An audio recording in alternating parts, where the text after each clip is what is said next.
it's Jen Vax with yourcolorstyle.com. I've been getting, well, I wouldn't say questions, but I've seen a lot of comments recently in the larger Facebook group about skin tone.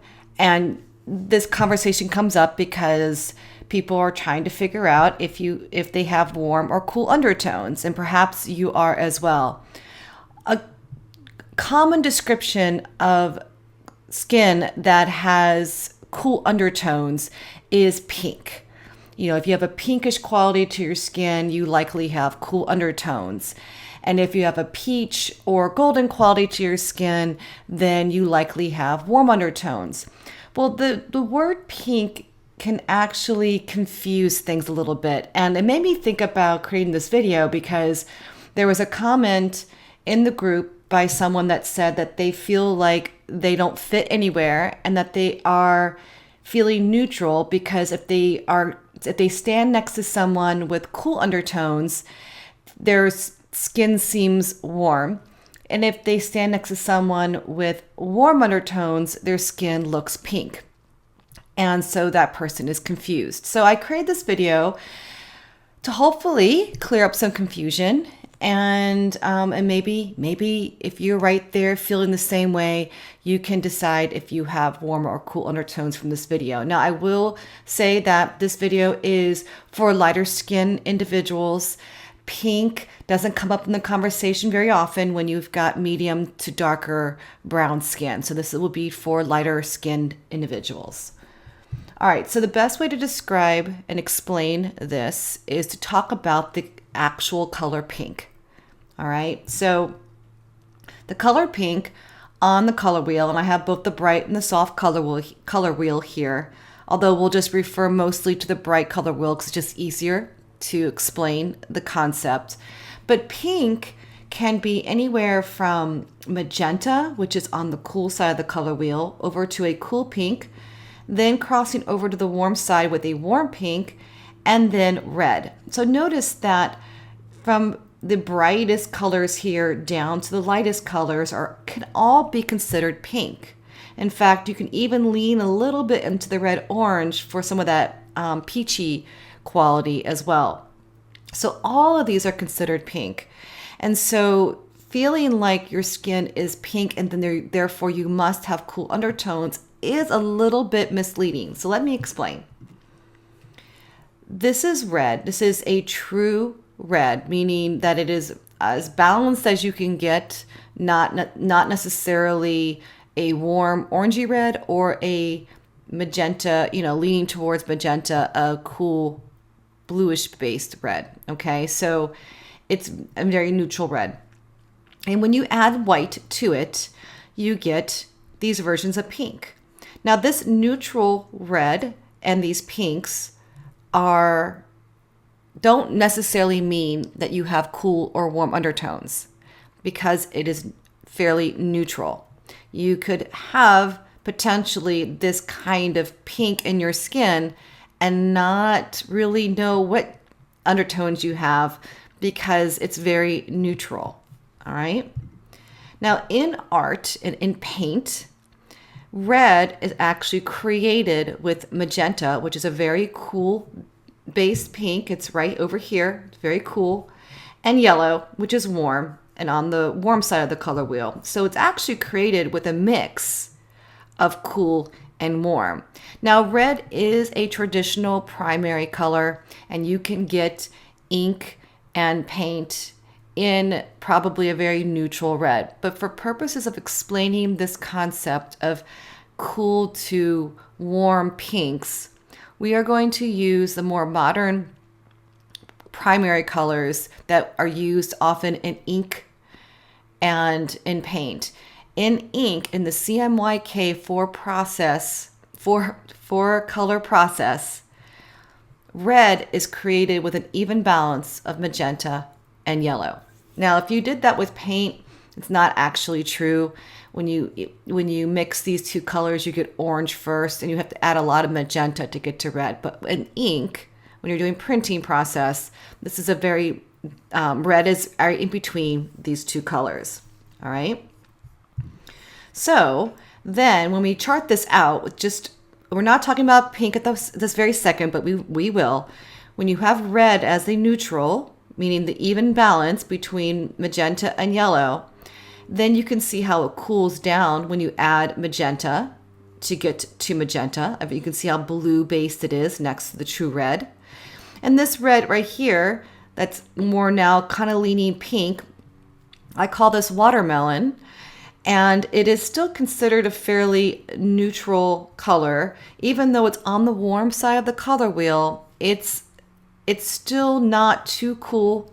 It's still located right here at the top of the color wheel where it doesn't really tell you whether or not you have warm or cool undertones. These are colors that can be worn regardless of what undertones you have.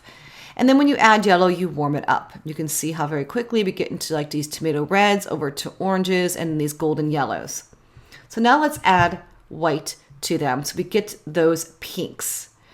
And down here, the third and fourth row down here are really what you might consider pink tones in skin.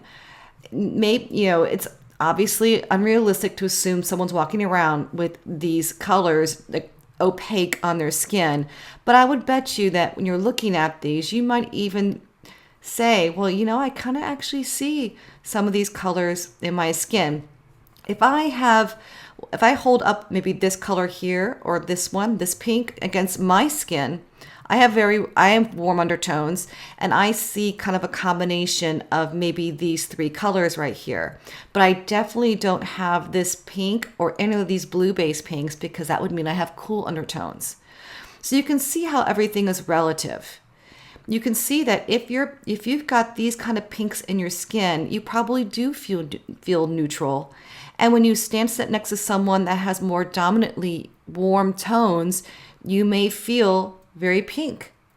And if you stand next to someone that has dominantly cool tones, you may feel like warm a little bit. You may feel like you're leaning over here because everything's kind of relative when you compare, and that's what your eye is picking up on.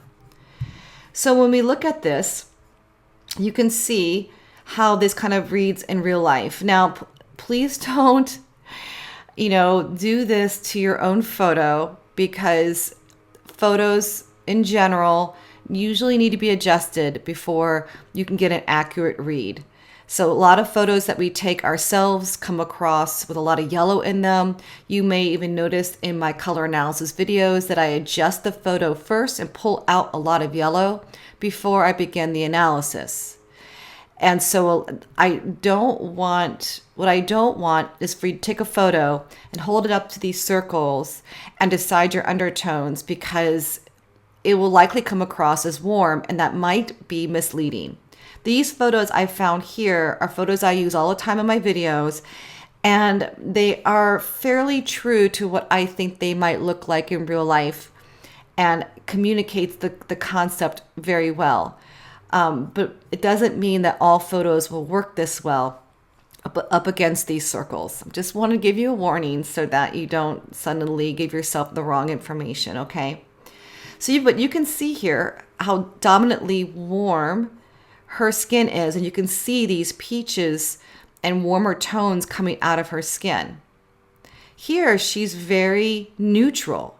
She's got this kind of light neutral pink, maybe a tiny bit of the cooler pink, but I'm just seeing this color right here all the way through. So if you didn't know anything else about her, you would say, well, she seems neutral. That doesn't mean she doesn't have cool or warm undertones. It just means that her skin tone is really neutral, and we're going to need more information to figure out what her color type is. And on the left here, although her skin itself doesn't match these circles, you can still see these blue-based pinks being drawn out of her natural coloring. It's in her lips, it's in her blush, and if you were to put this warm person up against this pink here, notice that there's no harmony. It's like almost the opposite of her colors. And if we were to take her, who is dominantly cool, in my opinion, and you move her over to these warm colors, it's not, again, it doesn't seem as harmonious. it's not as obvious, but there's really no warm apricot and warm peachy tones in her skin. Okay, it's more of these blue based pinks that we're seeing here getting pulled out. And so that's why when we say pink, it can be very misleading because you can see here that this is pink, but it's for someone with warm undertones. Here's just one slide that you can kind of see the range. It may be hard to see in video, but you can see how cool it is here and how warm it is here. And this right band of warm pink is actually this pink right here. So that's kind of my point when we say, when we compare, everything's relative. That's why we can perceive a pink as being very warm, even though maybe it's just actually neutral. But look how cool and blue based this pink is when it's put against these other pinks that are a little bit more neutral. I find that really interesting.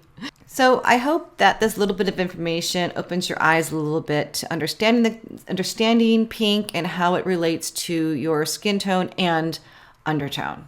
Are you trying to figure out your most flattering color palette?